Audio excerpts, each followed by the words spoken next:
მოსასწრებს ჩვეულის ძიებაზე. Თქვენი დებატვით კონკრეტულად ეფექტურად წარმოაქვისებთვის თქვენი დღევანდელი შეხვედრა გაიმართება ინგლისურ ენაზე. I would like to welcome Deputy Assistant Secretary of Commerce of the United States, Mr. Murray, at the Atlantic Council event, which was co-organized together with International Chamber of Commerce and American Chamber of Commerce here in Georgia.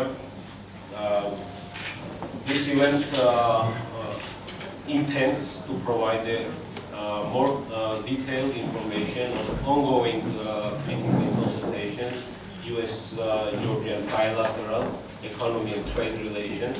And we consider an economy and trade as one of the important elements of the bilateral strategic cooperation Georgia and United States enjoys.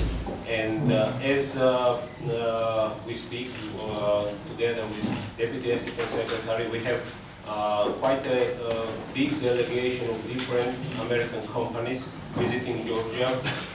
These are the biggest names you've ever had, like Caterpillar, like General Electric, Honeywell, the Dow Chemical Products, Procter & Gamble. So this type of dimension of the U.S.-Georgia strategic partnership is decisive for making Georgia stable, economically prosperous country. And without any further delay, I would like to introduce our panelists and then proceed with the presentations. So as I mentioned, our guest, Mr. Murray, is currently a Deputy Assistant Secretary for Europe in the Middle East and Africa. He leads the Department of Commerce's efforts to help form trade policy, solve market access issues facing U.S. firms seeking to expand their businesses operations in Europe, in the Middle East and Africa. He is responsible for developing and recommending policies, strategies and programs to advance U.S. economic commercial interest in over 170 countries, as well as the European Union. So I would like to give floor Mr. Murray. Please update the audience on the current state of your visit and what we should expect as your visit will be finished and the delegations will conduct some fruitful discussions with their partners here in Europe. Thank you very much, and thank you to the Atlantic Council of Georgia's decision to convene this meeting today, and more importantly, for your commitment to keeping Georgia on track with its Euro-Atlantic integration. This is a very important commitment from the point of view of the United States government, and we in particular applaud your achievement of this historical milestone of signing the DCFTA in July. And we know that the road ahead is not going to be easy. As you transition into the DCFTA, there will be challenges, but it's your commitment to democracy, to the rule of law, and to incorporating the checks and balances and the rules that are part of the DCFTA that we support, and you can count on our support going forward. Now I am here this week on an important mission, which is that I have the privilege of leading a trade delegation, a trade mission to Georgia. This is the third such mission we've done in the last 7 years. And each of these missions has led to the creation of new business opportunities for our companies. But equally important, this represents our commitment to the economic prosperity of Georgia.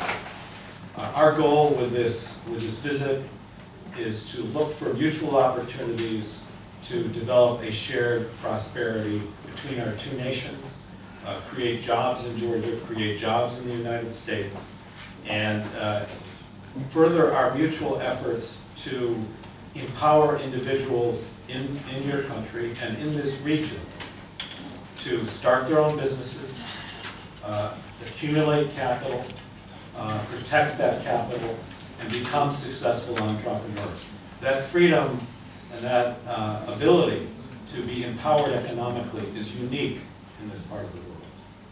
And it is Georgia's commitment to that freedom that has sent a signal of confidence to global markets, including to U.S. companies.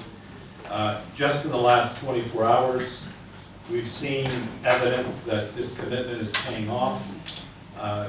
Apparently, you just received word that your increase in foreign direct investment last year to Georgia was dramatic, and that's again a testimony to your willingness to improve the business climate and to make it easy to do business. The World Bank's Ease of Doing Business ranking for Georgia of number 15 is remarkable. It's remarkable for a number of reasons, but in this part of the world, it's truly remarkable. And so we're glad to be able to support and partner with you on that. And ultimately, this is a matter of national security, and it's a matter of national security for Georgia and for the United States as well, and for Europe. And we want, as a matter of strategy, to be more engaged here. And my department in the U.S. government is the department that has the privilege of representing American businesses. And it's always my privilege to be here with these companies, to travel with these companies, because they are a true asset in our foreign policy. They bring with them not only their technologies, their services, their know-how. And by the way, as you mentioned, we have 10 of the leading U.S. companies with us here in Georgia this week. They represent the power generation industry, consumer goods, transportation, commodities, engineering. And but they also bring with them, wherever they go, a long-term commitment to the countries in which they do business and in which they trade, with which they trade, and in which they invest. And they champion rule of law wherever they go. And so this is our way of making what we hope is a very concrete commitment and contribution to your worthy efforts and your goal of creating Georgia as an ideal place to do business in this region. Thank you very much. These are very encouraging words, and also the dimension of the economy and trade, which implicates not only purely business side of our mutual relations, but also stimulates a democratic change, and it's a bonus to the national security. Really is key and important for Georgia's state building as currently we are. And of course, in this regard, the major partner for the U.S. government in this effort is the Georgian government, and we are happy to have Deputy Minister of Economy and Trade, Mr. Mikheil Janelidze here with us, and I would be happy to give him word to reflect on the current state of U.S.-Georgia economic cooperation and what is the way ahead and the roadmap in terms of extending our partnership ties with our major strategic partner. Thank you very much. I would like to thank the Atlantic Council, ICC and MCHAM for organizing this event. We are honored and pleased to have this distinguished delegation from the U.S. headed by Mr. Murray, high-level delegation from the Department of Commerce, which is really very important, especially at this stage. We have different formats of cooperation with the U.S. government, and it is not a secret, and especially this audience knows very well that we have strategic partnership with the U.S. in many directions, but strategic cooperation in economic dimension is very important. And on this path, we have several formats. We have economic working group, which is held regularly twice a year, and also we have high-level trade and investment dialogue within U.S. and Georgian government, and within the frames of this high-level trade dialogue, issue of this trade mission was discussed and finally organized. We are looking at the possibilities of organizing European trade mission to the US. In general, we see quite a positive trend in the trade economic relations with the US. Just to say several figures, in 2014, FDI from US to Georgia was up by 78%. It consisted, it amounted to 80 million, and we saw investments in transport and communication, real estate, construction, financial services.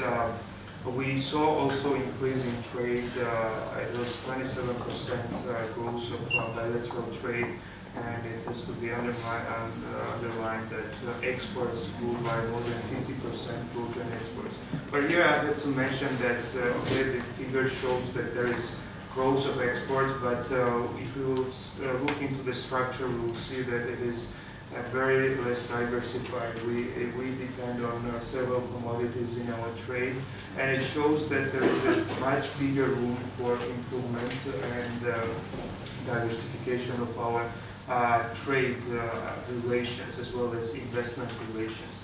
Representation of this business community here in Georgia and their visit is important because these are businesses which already work on the regional market. They are represented in Turkey, they do have business in the region, and they can find in Georgia particular opportunities for expanding their businesses further from Turkey to Georgia and from Georgia to the region. So the concept we are offering to the US businesses here in Georgia, not only to US but into international businesses, is to consider Georgia as a regional hub for doing business. So for that we have created very attractive conditions, including everyone knows very well that, and it was mentioned that we are number 15 as of doing business, so easiness of doing business, low taxes, regional access, market access, and Georgia is the only country which has free trade agreement with all the CS countries, with the EU, with Turkey, and now we are negotiating free trade agreement with EFTA countries. This is Norway, Switzerland, Liechtenstein, and Iceland. So we are also starting to talk about the feasibility with China and other regional countries. So it gives an opportunity for US businesses to be in a country which is strategic partner to their country, which has the best business environment in the region and offers best access to the regional markets. In our bilateral agenda with the US government and the agenda of high-level trade investment dialogue, we have issues like joint investment principles, agreeing on joint investment principles, on joint ICT principles. So we speak about on expert level, we are discussing trade policy issues like SPS, sanitary and phytosanitary measures, technical barriers to trade, trade facilitation, IPR. And I have to mention here that there was historical breakthrough in IPR, for instance, when government of Georgia this few days ago signed a deal with Microsoft. And it means that Georgia will be the first country in our region which will have authorized licensed Microsoft software. It is again showing the commitment of the government of Georgia to protect the property rights, intellectual rights, and to be in line with the modern levels of development of trade policy. And I have to mention, not to speak too much, I just want to mention that it is a priority of the government of Georgia to engage finally in trade negotiations and free trade agreement with the US. I think it will be very important, not only in terms of economic and trade cooperation, but also in political terms. And we think that Georgia is the only country in the region with its institutional level of development and also with its legislative reforms, which has been just recently implemented and are in the process of implementation with the approximation with the EU, to deal and to be a responsible partner for the US businesses, and be responsible partner in a comprehensive agreement, in such a comprehensive agreement which is now the agreements the US is signing with its trade partners. So we look into this perspective, into these opportunities, and we are in constant dialogue with the US government on that, and we hope very much that political situation and decisions will help to these technical researchers to start the negotiations as soon as possible.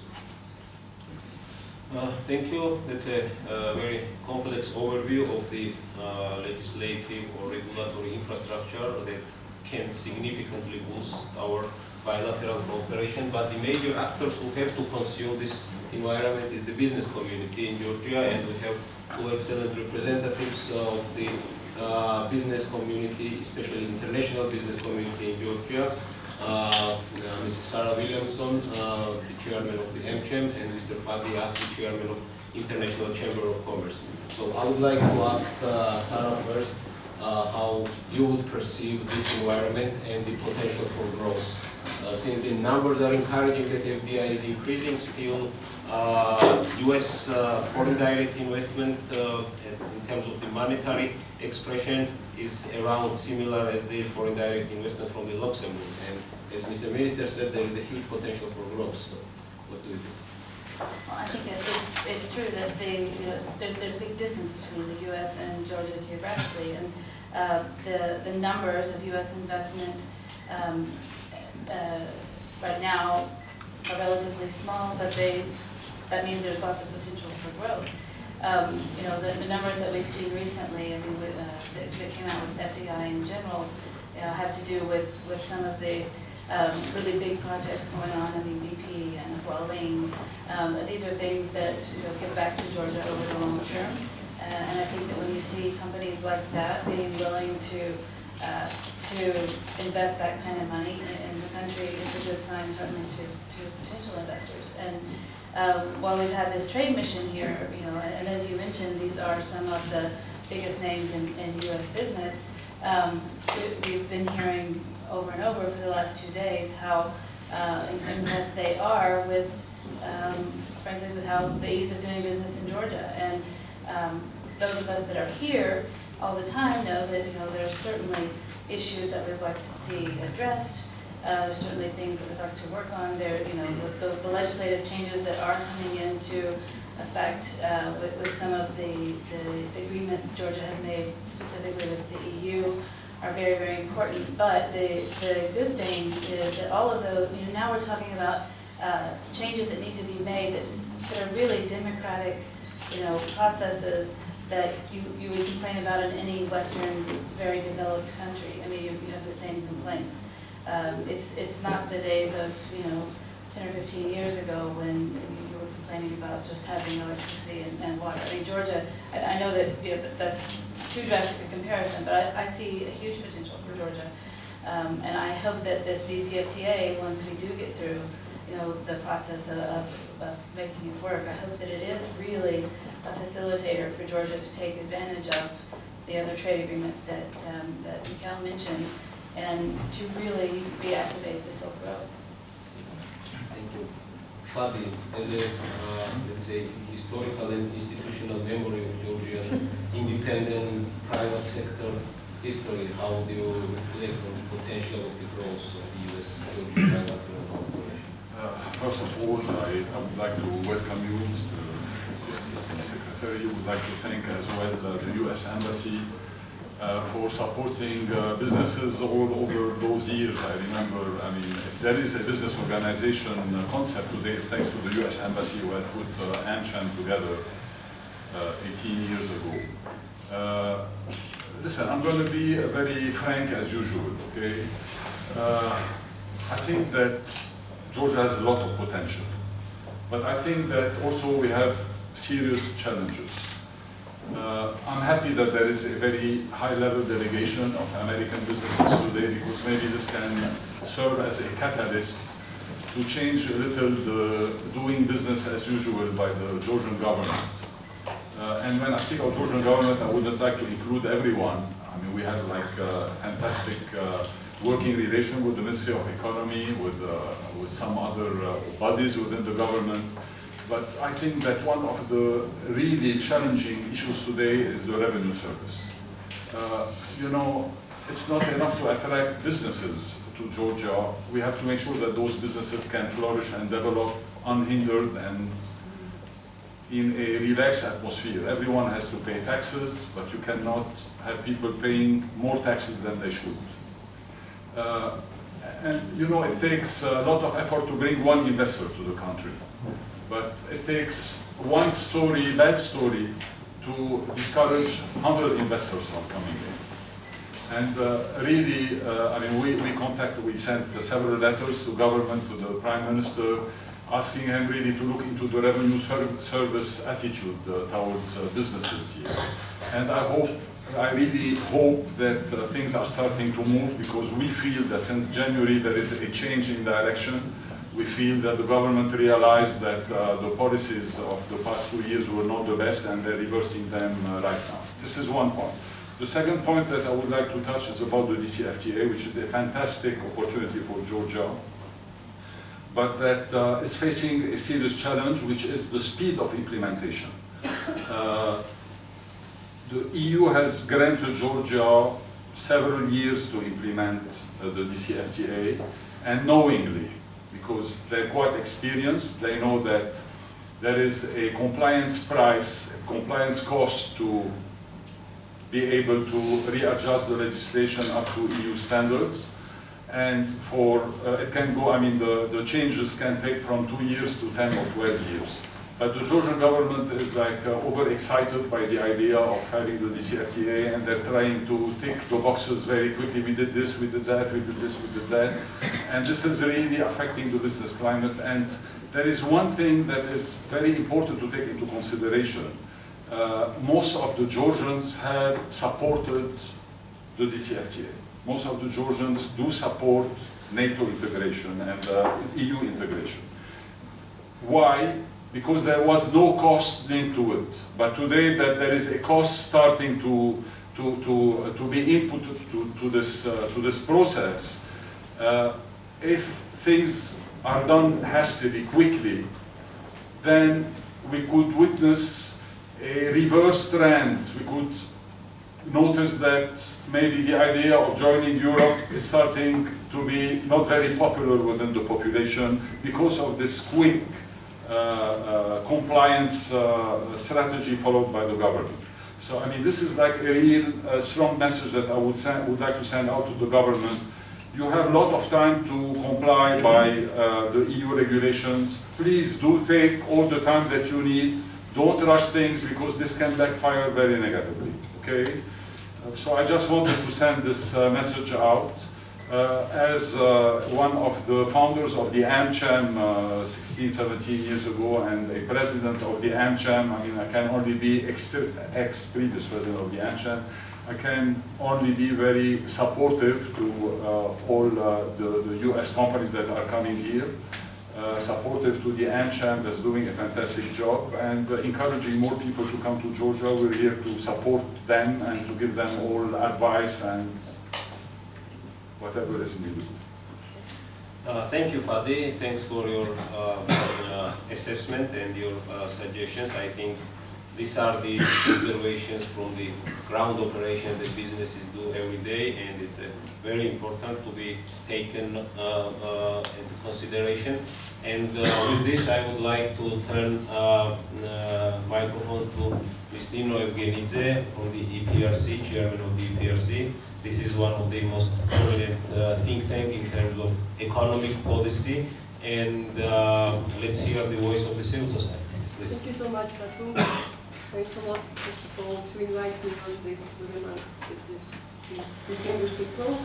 And I think that's not an exceptional to say that US, like a Georgia free trade agreement is like a win-win for both of our countries, I think so. And I'm not exaggerating that this is like a smart investment for future of Georgia.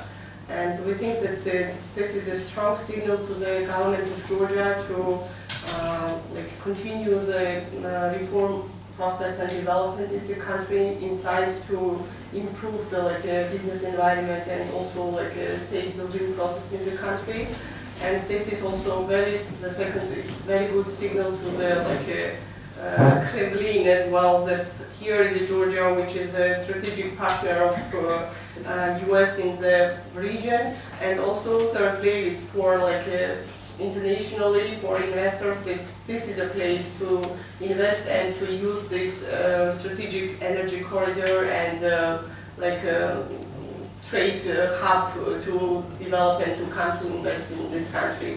Also, I would like to mention that as we know, the negotiations kick-started in 2012, but in my opinion, please, if I'm mistaken, from the civil society point of view, it was not very proactive from the government side, because the business society, in my opinion, and also we're looking for the media and the meetings on this regard, was not so active on this regard.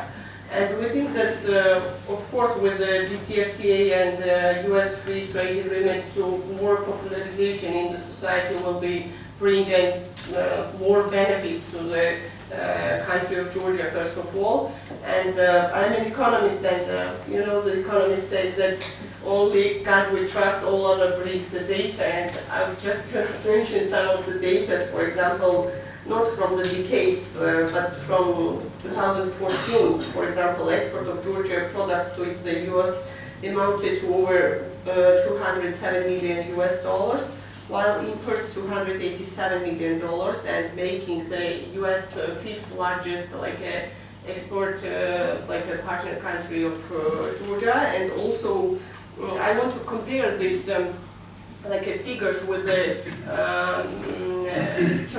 trade turnover with Russia. For example, in 2014, with the this government has this 2-year very extensive propaganda to export Georgian products in the Russian market, which is it's good if it's we had a stable neighbor to ourselves, but I think that the efforts, when you compare these figures, for example, with nothing and with a very less efforts, we've got the 207 million turnover on export side with the US, and 274 million with the Russia, and for import side 287 million from US and 577 million from Russia on an import category. And also I would like to tell you that, for example, for major category amounting to 70% of the total Georgian exports to the US are ferroalloys, mineral and chemical fertilizers. And we think that we are using also the GSP program with the US, and there's a 3,500 products which and very big rules for development and for increase our relationships with the US. And hope so that for next coming years, with support of course US government and support of the civil society and business associations, we have to somehow to push on this process, because I think that the reliance on a stable actor in the region, which is our main neighbor, it's not very stable, as you know, and for the security point of view as well, it's very and we think that we have to push more for diversification of our markets, and especially with the US. Thanks a lot. Thank you, Nino. Thanks for bringing refreshing data. And since you mentioned data, I would like to ask Secretary Murray the question which came to my mind when I researched some data. Recent Gallup polls show that the majority of Americans, 58%, continue to view foreign trade as an opportunity for growth and economic growth, and as a vehicle for the prosperity. So this is a very encouraging, and obviously we see that this is being reflected in US foreign policy as well. And We see United States accelerating the free trade agreements with different key strategic countries. When we see US very actively negotiating TTIP agreement with European Union. And that's a very bold signal for us as well, that Georgia tries to have a DCFT with the European Union. So in this context, how you would elaborate on prospects of Georgia getting further steps in terms of fulfilling the goals that the President Obama announced in 2011 in terms of possibly discussing free trade agreement? So, thank you for that question, and let me take a minute on the American economy, because I don't always get a chance to talk about that. But as a matter of fact, you're right. We have become much more informed and I think much more enlightened about the advantages of free trade as a country. We have broken a number of records in terms of our increase of exports globally over the past 5 or 6 years of the Obama administration. His administration is truly committed to free trade, and we are now, as a result of that, in the middle of negotiations with multiple partners over very complicated new free trade agreements that would include many stakeholders. On the one hand, we are negotiating a free trade arrangement with countries in the Pacific region that would include 10 different countries. And on the other hand, we're negotiating a free trade agreement with the 28 member states of the European Union. And this, of course, is evidence of our commitment to not only to free trade, but to the rule of law and to creating one set of rules for everybody globally. Because we do hope that as a result of the successful negotiation and ratification of these two agreements, that we will raise standards of trade for everybody, and that this new global trading system, if you will lift the small boats as well as the large ships and benefit everybody. And in other words, envision that each of these trade agreements will have a good impact on third countries and third country partners of ours, including Georgia, because we think that just by setting the new standards and making it clear, for example, that the United States and the European Union are committed to the same regulatory structures, that will make it easier for you to trade with both of us. And that's a very important driver of our negotiations over the TTIP. I should also say that your government has done a wonderful job of following up on the commitment that our president made to hold a high-level trade dialogue starting in 2012, to work on the fundamentals of a new relationship with Georgia. And so since the president made this commitment, there have been several meetings. The deputy minister just mentioned some of the good work that's been done on joint principles, on investment, on ICT. These are the building blocks of a new legal relationship. And, you know, I just came from a meeting this afternoon with the Minister of Foreign Affairs, in which she and I had a very detailed and candid discussion about this issue.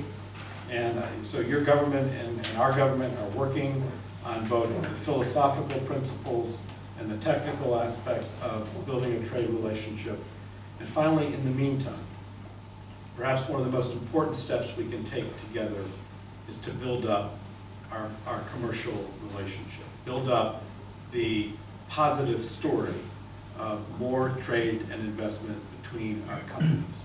Because it is those companies, as members of civil society, which will eventually drive governments to adopt the appropriate rules, standards, and agreements that will help institutionalize our relationship. And so the work of the American Chamber of Commerce here in Georgia has been stellar in that regard. The leadership they have demonstrated, the work of other civil society members in Georgia to creating the open atmosphere in which U.S. companies can trade and invest here is also extremely important to the success of this joint enterprise. Thank you very much. Thanks for mentioning the institutional development. This is the issue that Georgian Atlantic Council is long time advocating for as a key element for our interoperability with our strategic partners. That would be political, economic, security, etc. So I would like to ask Minister Janelidze a question regarding the policy priorities in terms of achieving this type of economic and trade interoperability. As we all know, technology and innovation-driven economy is and should be the target for Georgia in terms to diversify and make our market resilient, our economy resilient to the shocks that we see once in a while. So what's the particular policy in terms of supporting and incentivizing technology and innovation-driven economic enterprises in Georgia? Thank you very much for providing this opportunity to talk about this direction and policies which are now implemented by the government. You know, the government of Georgia has taken a path and a strategy to develop, to achieve inclusive growth, and this is based on three major pillars.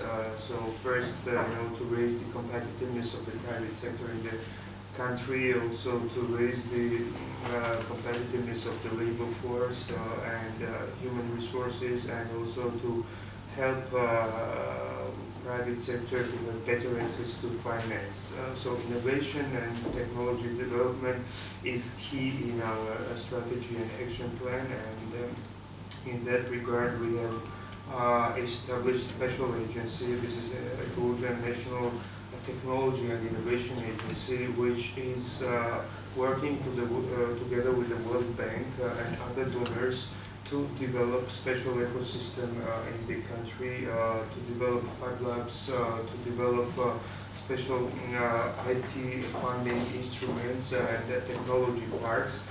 We have already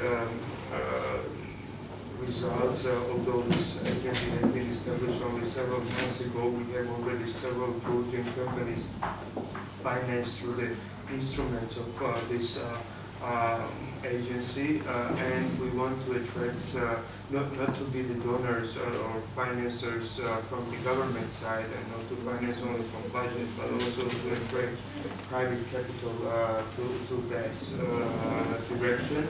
At the same time, together with the technology and innovative development, we are supporting small and medium-sized enterprise development in the country, and supporting entrepreneurship and industrialization of the country. And we have introduced 6 months ago a new program. This is Producing Georgia.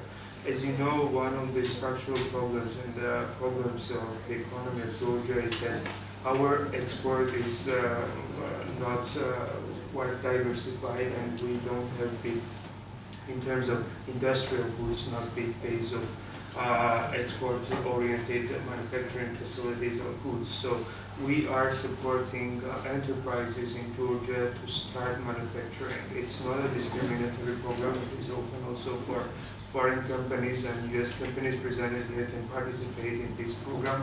It means that if a company is interested in setting up manufacturing in Georgia, which is also a modern manufacturing facility, and can be competitive not only on local market but also on export markets, it can get, for instance, state property for free.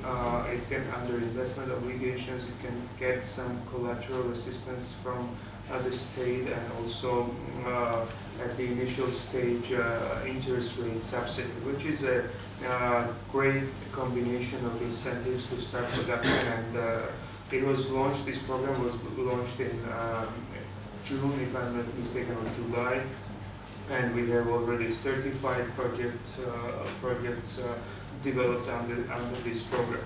So I think these incentives and providing some access to finance for innovative and technology-oriented organizations drive success in that field. So I wanted to also mention that it was mentioned that we've been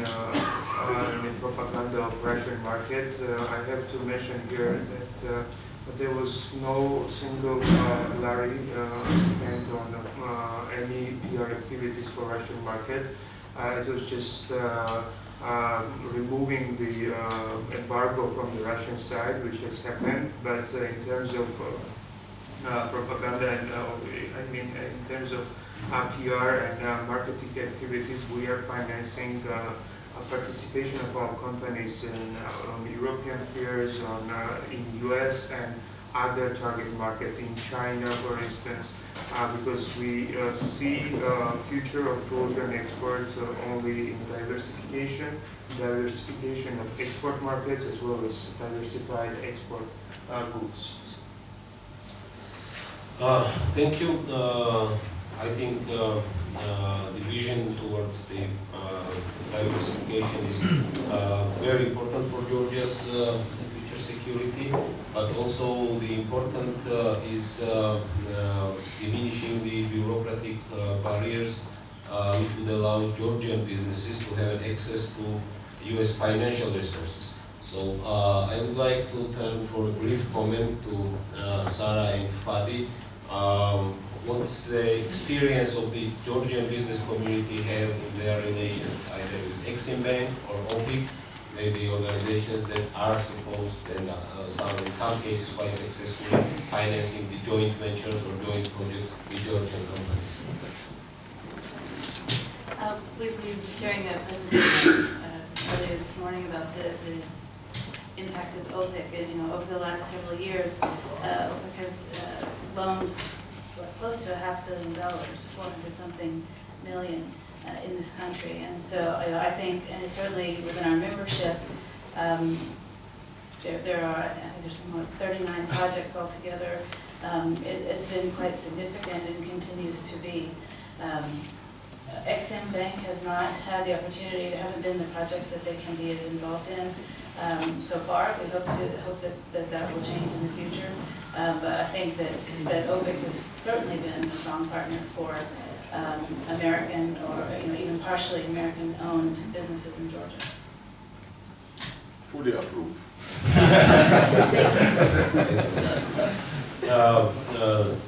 The recent news also that we've seen is that President Barack Obama introduced a new one-stop shop for the U.S. exporters approach, where different agencies involved in the supporting U.S. export will simplify for the U.S. exporters the procedures and the financial records. I think that's an excellent news. Georgia government is on the same track, so we have everything in place for interoperability.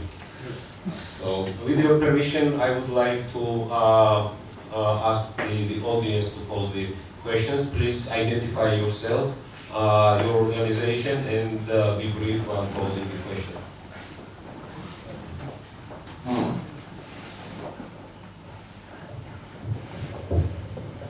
Thank you, dear guests. First of all, I'm Mamuka Kudama. I'm from Public Movement EU area. As an ex-diplomat, I'm very much following this investment portfolio for a number of years with US as well as others. That's why I want to thank your government for your efforts for 25 years already in terms of encouraging this investment, as well as MCC, and USAID and other projects without which we would not definitely survive. But to change this rosy picture I'm hearing here, I want to talk about problems which are definitely linked to the business climate and investments. And would be happy to hear your views on that, whether you're discussing this with the government or with colleagues formally or informally.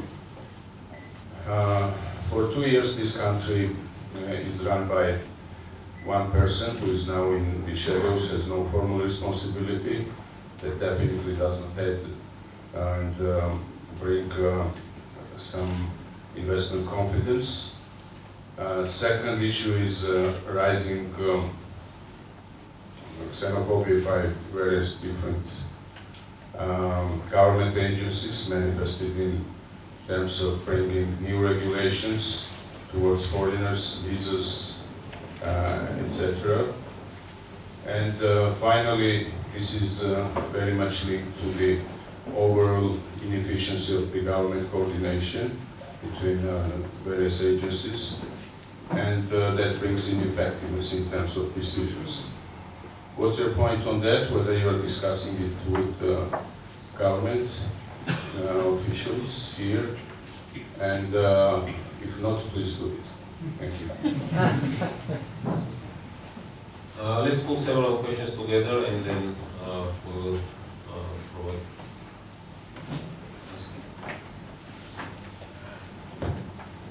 George Walton, Executive Director of American Chamber of Commerce. But I'm not actually asking this question simply in that respect. I run an EU-financed research project which looks at resource flows in the region and the connection that they have with politics.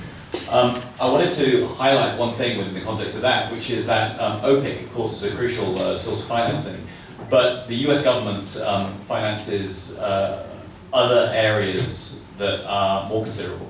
The US government is one of the principal financiers of the World Bank, it's one of the principal financiers of Asian Development Bank, both of whom have spent billions of dollars in Georgia, significant amounts of which have gone into the private sector, particularly into the energy production with hydropower and with transmission lines, and with EBRD. The American government is a financier of EBRD in spite of the name. All of that said, I do want to pose a slightly challenging question to the panelists, which is we've looked at the fact that Georgia has a fairly considerable amount of exports which go to the US, but it isn't especially diversified. That there are areas like wine, for example, where the numbers at the moment are pretty low. I had a meeting with a woman from the Georgian Wine Association this morning, and she was talking about how, working with the Georgian government, they are prioritizing the US market because the US market for wine, Americans are very enthusiastic about trying new, different kinds of wines, and so they see a lot of opportunity there. But there is a real challenge, and the challenge is geography. That basically once you get away from things like manganese and fertilizer, which basically don't perish in any way, and you move into areas where Georgia seems to be more straightforwardly competitive, like in certain kinds of agricultural products, then distance matters. Then it becomes very difficult to transport things. So it may be things like wine and hazelnuts are opportunities, but live animal exports or tomatoes or cucumbers are probably not. So I'd like to pose a question: are there any particular sectors or areas that the panelists come across where they would actually see potential for growth in terms of exports to the US market? Where do they potentially see this diversification is coming from? Thank you. If there are no more questions, please, Mr. David, and then anybody from the panel also who wishes to reply to those questions. Why don't I take the first question, and then the Deputy Minister takes the second question. I'd be glad to comment on both. First of all, I have to say that it's been a truly satisfying experience over the last 24 hours to be so graciously received by the President of Georgia, by the Prime Minister, the Minister of Economy. We have had quite dynamic access to your government, and they have been extremely candid with us and afforded us multiple opportunities to be candid with them about both the opportunities and the challenges. And this candor is in and of itself a sign of our progress. And it's most importantly, it's a sign of our shared values and our commitment to get this right. And as in any maturing trade relationship, there's going to be issues, and as the relationship develops and becomes better, they're going to be, the issues only get a little bit more complicated and nuanced. They never quite go away. But I can tell you that with that question, we have a commitment to solve these problems. And I think now, in some ways, we have to look to the private sector. And let me explain what I mean by that. I think that yesterday I was hosted at your customs clearance zone, and I went through a test regime of if I were an exporter bringing in products to your country, what would I have to do to get them, the goods declared, get my passport checked, get my, get through both customs and passport control, pay some taxes, all in one stop. And it was amazing, and I can tell you that as a business person who used to work in this region. And I've never seen anything quite like this. And so this means that it's now, in some ways, we have to turn to the private sector to start using these rules, to start making maximum use of all these new systems and opportunities that are being made available to it. Because in the end, it's the private sector that fuels reform. It's new transactions that demonstrate whether reforms are successful or not. And you can do a lot of things in the abstract, but in the end, it's a question of whether business can use the system or the rule or the reform. And so I think we now have an opportunity to, based on this set of shared values that our companies have, to do more business together and support the government of Georgia in its efforts to make a more user-friendly environment. It's never going to be perfect, but, and that's true in every country of the world, including the United States. But what makes the United States special is our ability to work with business and constantly learn from business. And so I think that opportunity has been opened up generously by your government, and I would hope that both the local private sector and the foreign business community, including the U.S., would lead an effort to build on that kind of collaboration. Thank you. I'll very briefly respond to the first question, and I'll tell that, in my opinion, it is really a responsible statement to say that Georgia, currently your government is before is led by one person. It is most open than ever has been in its history, Georgian government, and open for the dialogue with the interested parties.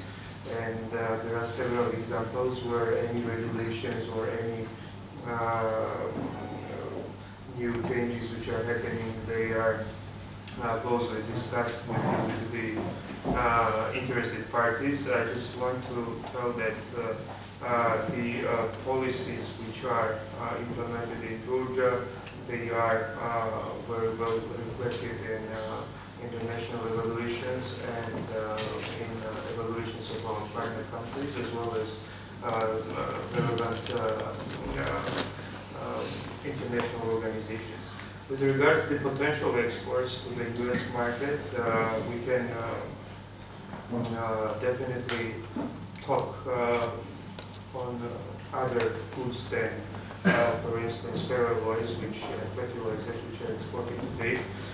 For instance, with the DCFTA in the EU, we saw that there was a huge increase in exports of such goods as textile goods, as well as fruit juices, canned vegetables. So these are the areas, for instance, where we have some competitive advantage gained during last years, and I think, for instance, these can be also areas and goods which can be foreseen as very export, having export potential to the U.S. market. We have today, for instance, in textile goods, we have manufacturing facilities producing for Nike and other international brands, and I think we can have their cooperation. We have also potential in not only in trading goods, but including trading services. And here I see potential delivering some professional services, some business support services, and we already have some Georgian companies providing some business support services to U.S. companies, which is really very interesting, which creates creation in the country and sustainable jobs. And we see here also potential in trading services, not only in trading goods. Thank you very much. Do we have any other questions from the audience? Please. I have a question for the Deputy Minister. My name is and I represent here the transportation company.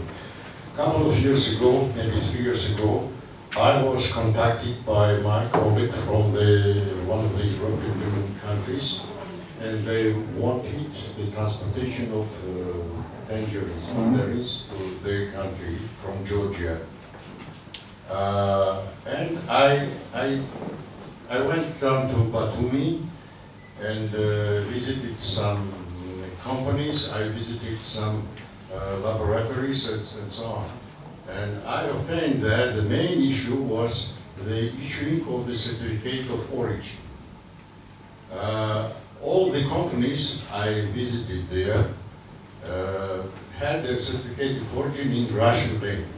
None of them have an English version, and I obtained that to export the agricultural goods to Europe, we need to have here the laboratory which is recognized and authorized by the European Union. At that time, a couple of years ago, we didn't have this. This means that today we cannot export any kilogram of our agricultural goods to European Union without having such a laboratory. In which stage is this laboratory? Does it exist, does not, or what the content is? Thank you. Yeah, thank you for this question. I think this is a matter of better information because we have huge export of agricultural goods to the EU market. It's about the knowledge of the entrepreneurs how to get this certificate of origin, because certificate of origin in Russian language, it is oriented for CIS countries.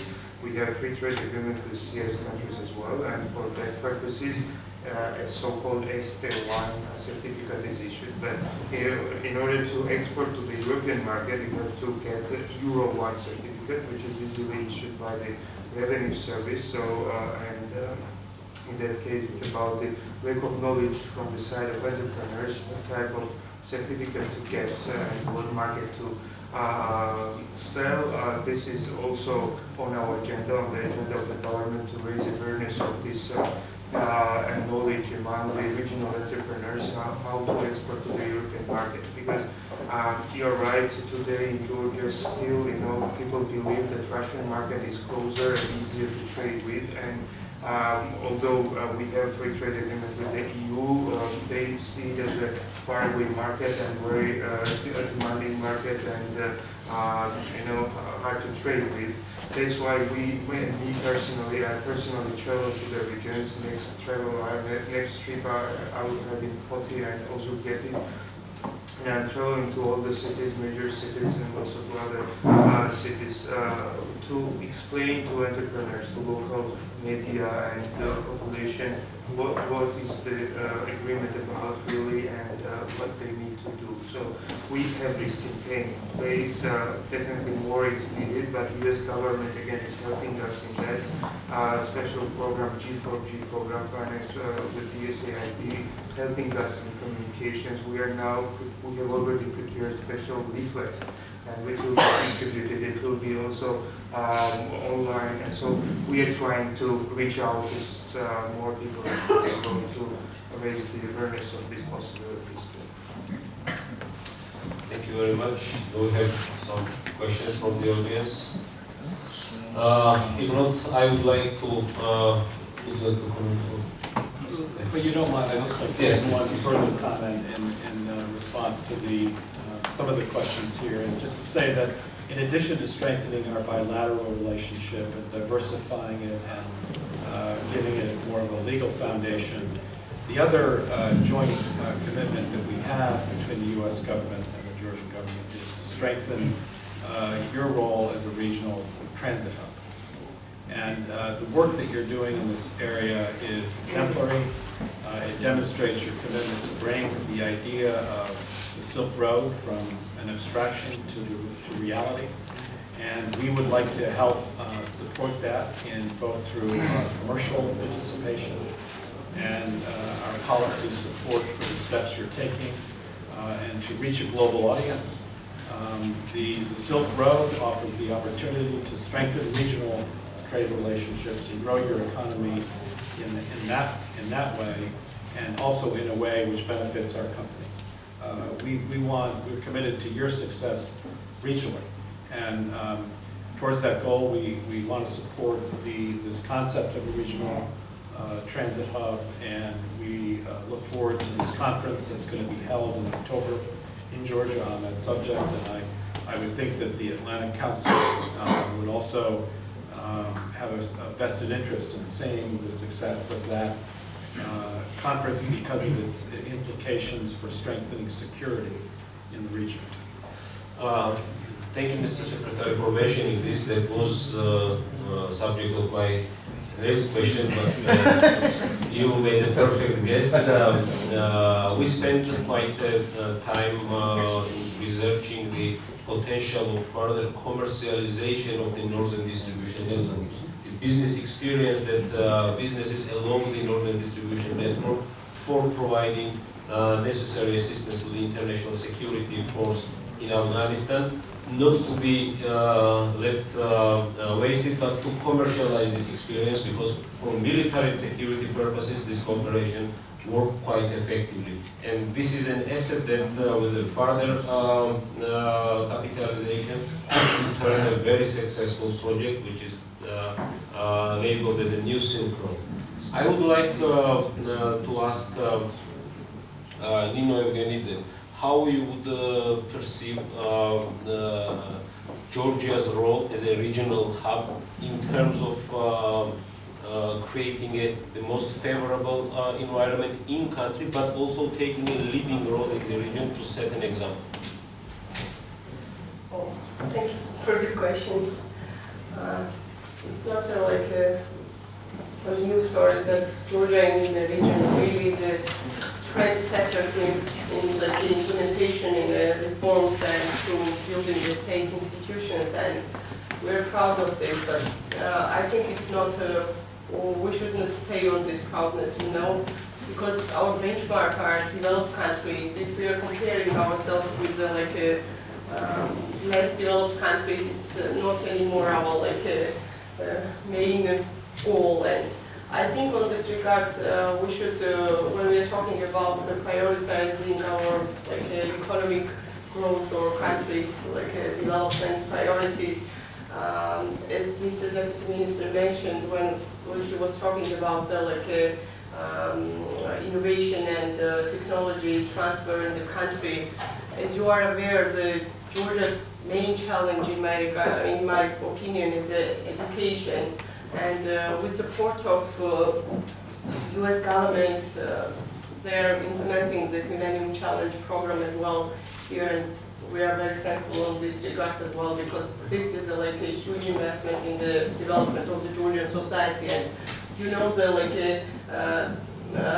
government's development cycle and the people's and the country's development cycle does not match every time each other, and we think that the Georgian government also have to pay more attention and to invest more resources in development of education and to increase the level and quality of the education in the country. Otherwise, if we cannot provide these skills to the business players, I don't know how we're going to share this experience from the developed countries as well.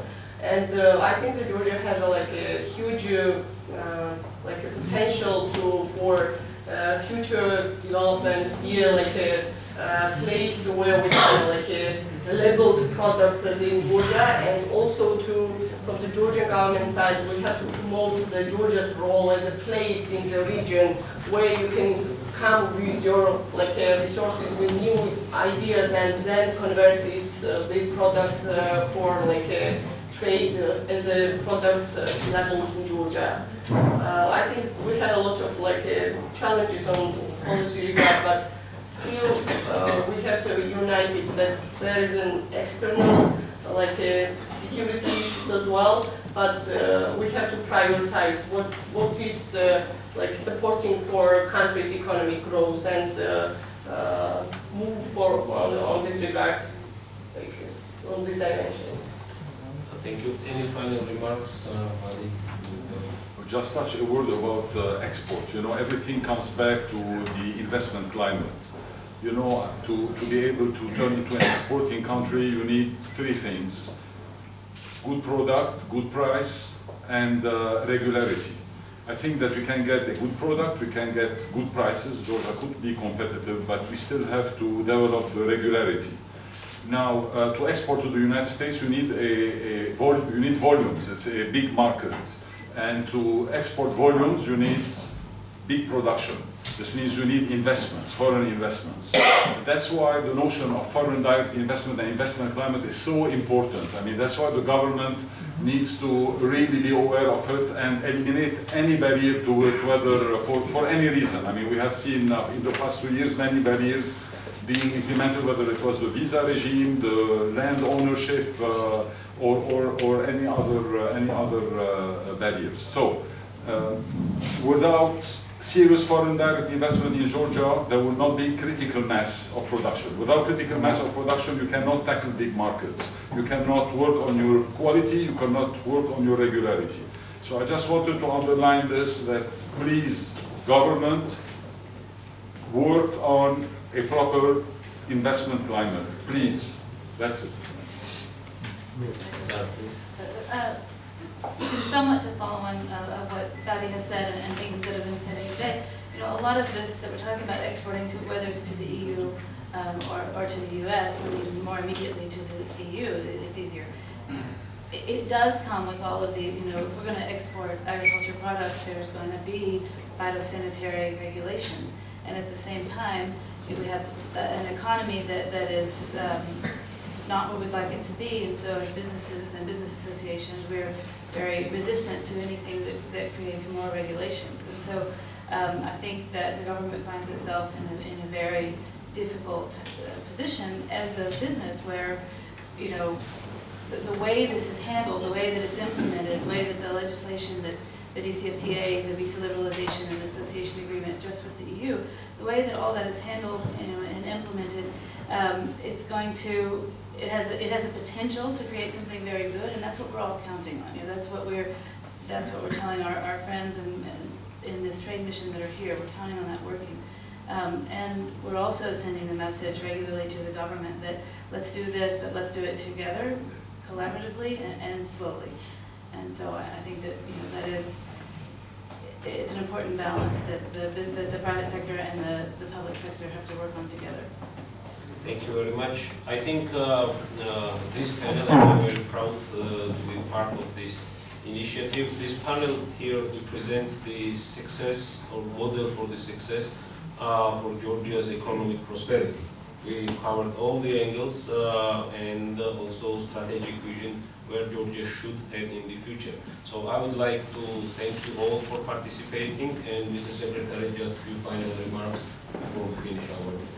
Well, I agree, and I want to thank you, the Ambassador, for running a very good discussion here. I feel like we've been able to surface a lot of the difficult issues, but also I think there's a spirit in this room if we are unified in how we approach them from both the public and the private sector, and from both the government of the United States and the government of Georgia, we can tackle these problems, and we can pay the costs together.